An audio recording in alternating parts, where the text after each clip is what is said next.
Welcome in. Right now, hot and windy conditions are creating some serious fire danger. Multiple fires are burning across the metro area at this time.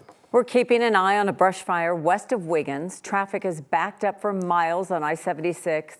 It's closed the interstate from Roggen to Wiggins.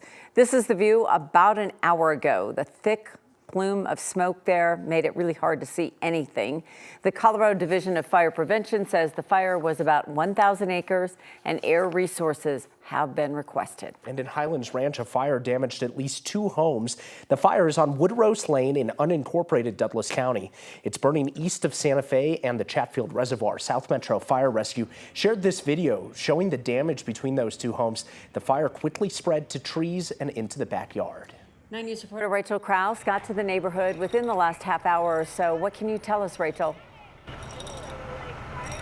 Yeah, just in the past few minutes, we got an update from South Metro Fire about this here, and I'm going to step out of the way so you can get a better look at the 2 homes that caught fire here earlier this afternoon. So here's what we know right now. South Metro Fire says this fire that started along Woodrose Lane happened around 2:30 this afternoon. They believe it started outside the 2 homes that you see here and quickly spread to both of the homes. Now, there were adults and pets in both of the homes, and everyone was able to get out safely. And crews were quickly able to get that fire under control. Initially, there were some issues with water supply, but crews were quickly able to rectify that and get a steady supply of water out here into the area. Now, as for what caused this fire, again, they believe that it started outside the 2 homes here, but exactly what sparked it up, they just don't know yet. But fire marshals are out here on the scene, and they are going to be working to gather more evidence here throughout the afternoon as to this cause. Reporting live in Highlands Ranch, Rachel Krause, 9 News. And those hot and windy conditions not helping. Rachel, thank you. Another fire in Lakewood destroyed a home. This started just before 2 o'clock on Jellison Court, which is near Kipling and Highway 285. West Metro Fire says the heat also melted siding on 2 neighboring homes. Everyone got out safely. West Metro Fire says the family living there, though, is still looking for their 2 dogs and 2 cats and a dog that went missing during that fire. We have some good news on another fire. Firefighters have made progress on a grass fire burning at 40th and Pinion near Green Valley Ranch. Denver Fire says they're backing off their response. That's a good sign. They say no one was hurt, no structures burned. That's a lot of fires. Yeah, and Kathy, you kind of warned us about this days ago. Wind, heat. What else can we do with the smoke as well? Yes, a critical fire weather day for us, you guys. After a brief break yesterday from the wind and the heat, we're in the low 90s today with gusty winds to about 40 miles per hour. Smoke and haze from California wildfires starting to descend onto the metro area and Front Range. We're 92. That's about 10 degrees warmer than average. The record for today would be 94, hoping we don't go any warmer. We are watching those winds because critical fire weather is something that'll be with us throughout the evening ahead of a weak front that will bring a cooler Friday for us. So there's some good news. The wind, not so good. West to southwest, 20 to 40 miles per hour. Just tinder dry conditions out there with humidity values in the single digits and teens. So you can imagine if a grass fire gets going, how quickly it would move in a situation like this. A fire weather warning, a red flag warning out for Denver and much of eastern Colorado through 8 o'clock because of the wind, the warmth, and just the lack of moisture. And then we have the smoke from California fires heading our way on those southwest winds. Where you see the vivid colors is where the worst of the smoke will be.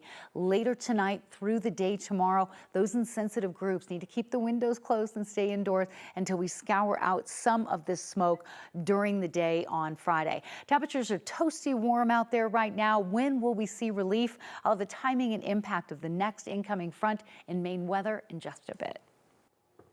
Tonight, a man is in custody, ending an hours-long standoff in Broomfield. It started around 6:30 this morning for a report of a disturbance. Over the next 4 hours, there were multiple shots fired, and a woman was taken hostage and hurt. We have team coverage of the investigation and reaction from people in the area. I want to start right now with 9 News Investigates reporter Jeremy Hahola. Jeremy.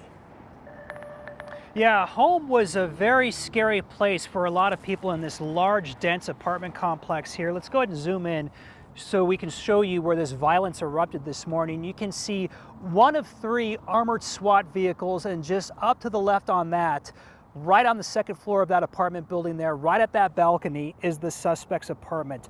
People here describe hearing dozens of gunshots between the suspect and police this morning. This all began when police got a call about a disturbance inside that apartment. When they arrived at the man's door, they could hear him yelling inside. They say he was yelling threats. They also heard a woman inside who was described as a hostage. Suddenly, he began shooting not only at police, but randomly outside at buildings and at vehicles. He hit windows and cars. Police characterized this as an active shooter, and then things evolved into a barricaded man with a hostage. Police initially tried to talk the guy out of his apartment with the crisis response team. Talking to the guy did not work, so then after about 3 hours, they broke down his door, threw in some flashbangs, and eventually they got the guy into custody and found one hostage inside. Yes, he did fire, and it did hit vehicles, other buildings, and other units. So this is going to be an active crime scene for a while because we have to process where those gunshots went, look for any of those shell casings, determine everything that may have happened.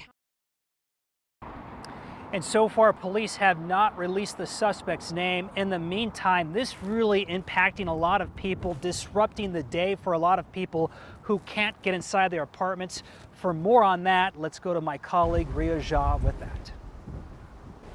Right, Jeremy, this crime scene is very much taped off. Police still haven't let people back in. There are crime scene evidence markers everywhere. I just want to walk over here just to show you how far these bullets went.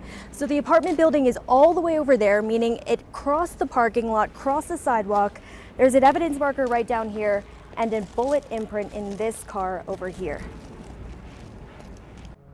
Residents like Ben Bostrom say they usually feel safe living at Arista Apartments. I think it's very out of character for the area. This is normally very, very quiet and safe, in my estimation.